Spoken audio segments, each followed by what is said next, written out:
Last ball 7 run வேணும். என் டீம்ல match பார்க்க வந்த எல்லாரும் அப்படியே ஓடி வரானுங்க செலிப்ரேட் பண்ணிட்டு. ஐர்லாண்ட்ல ஸ்டாண்டிஃபோர்ட் கிரிக்கெட் கிளப் அப்படின்னு சொல்லிட்டு ஒரு கிளப்ல விளையாண்டு இருந்தோம். அந்த சீசனோட T20 ஃபைனல்ஸுக்கும் எப்படியோ அடிச்சு பிடிச்சி உள்ளே போயிட்டோம். அந்த கடைசி ஓவர் நான் தான் போடுறேன். அந்த லாஸ்ட் ஓவர்ல 10 ரன் வேணும். First ball single, second ball single, மூணாவது பால் ஏதாவது லைட்டா சேஞ்ச் பண்ணுவோம், லைட்டா அப்படியே பால் அப்படி திருப்பி விட்டுறது, இந்த மாதிரி ஏதாவது ஒன்று பண்ணுவோம் அப்படின்னு சொல்லிட்டு தேர்ட் பால் ஆல்ரெடி நான் ஒரு மிலிட்டரி மீடியம் பேசுறேன், இதுல அதை விட ஸ்லோவா ஒரு பால் போடலான்னு வேற நான் பிளான் பண்ணேன். மூணாவது பால் ஓடி வந்து அப்படியே போடுறேன். என்ன பண்ணா தெரியல, பேட் இப்படி வைக்கிறான், இப்படி போயிட்டு போல்டு.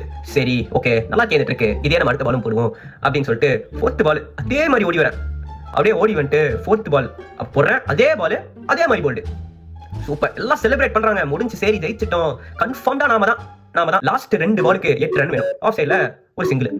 சரிப்பா, இப்போ என்ன ஈக்குவேஷன்? லாஸ்ட் பால் 7 ரன் ஜெயிக்க முடியுமா?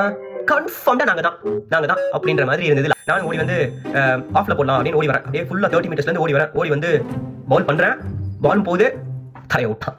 அவ்வளவுதான். என் டீம்ல இருக்க மேட்ச் பார்க்க வந்திருந்தாங்க எல்லாரும் உள்ள வந்துட்டாங்க. அப்போதான் என்ன நினைச்சான்னு தெரியல, வைட் அப்படின்னா அதாங்க நினைச்சேன். இந்த மும்பை இந்தியன்ஸ்க்கு சப்போர்ட் பண்ணி கர்மாயிச பூமரேங் அந்த பால் சரி கொடுங்க பால் கொடுங்க போடுறேன். இந்த லாஸ்ட் பால் என்ன 6 ரன், நானும் ஒரு 6 லைன் மீட்டர்ல போடலாம் அப்படின்னு சொல்லிட்டு ஒரு போட்டேன். ஆஃப்ல நல்லா நகர்ந்து வந்து அடிச்சா ஒரு ஷாட் 6ங்க.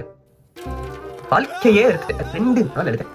அதான் கூட விட்டுருங்க பரவாயில்ல. நாங்களும் எல்லாம் டீம் எல்லாம் சேர்ந்து எங்க வீட்டுக்கு போலாம் அப்படின்னு சொல்லிட்டு வீட்டுக்கு போயிட்டு உட்காந்து எல்லாம் வருத்தத்தை ஷேர் பண்ணிருக்கோம். எல்லாம் மாத்தி எப்படி போச்சு, எப்படி விட்டோம் அப்படின்னு சொல்லிட்டு எல்லாம் பேசிட்டு உட்காந்துருக்கோம். வாட்ஸ்அப்ல ஒரு மெசேஜ், நான் யாரும் அது புதுசா இருக்கு அப்படின்னு சொல்லிட்டு ஓபன் பண்ணா well plate bro, better luck next time. தலைவன் லாஸ்ட் பால் 6 அடிச்ச தலைவன் ஓபன் பண்ணி எனக்கு மெசேஜ் பண்ணிருக்கான். என்ன கொடுமை சார்.